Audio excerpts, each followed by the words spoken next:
位香港街坊，今日我哋嚟到珠海嘅半山豪宅富人區啊！你睇下我哋而家呢個 view， 似唔似香港嘅半山豪宅啊？而且有我哋嘅高爾夫、我哋嘅湖景同埋我哋嘅呢一個恒大山景，下面呢就係我哋嘅別墅群體啦。呢邊嘅景觀係永久不會再改變嘅，呢個景係咪好正呢？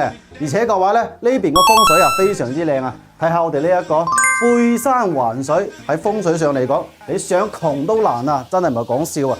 咁我哋而家嘅呢一個戶型嘅話咧係88方 ，total 咧60萬就可以攞低，而且係帶埋精裝修、帶埋全屋家私家電，拎包就可以入住噶啦，仲收埋你2個產權車位添啊！而且我哋而家所見即所得，全部都係我哋嘅交樓標準。咁我哋而家事不宜遲，先睇呢個戶型先。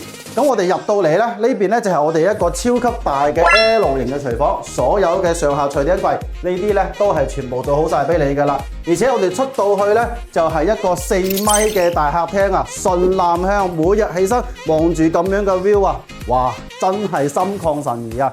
而且嘅話咧，我哋嘅呢3間房咧，全部嘅房間嘅景觀都係可以望到呢一個景觀嘅，你睇睇。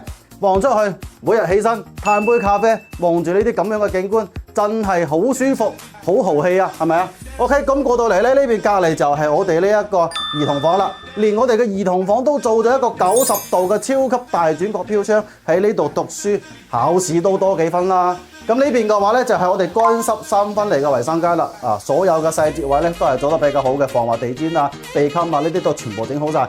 咁呢度嘅話咧，都係有一個我哋嘅客房嘅，都係可以望到我哋嘅一線嘅無敵景觀嘅。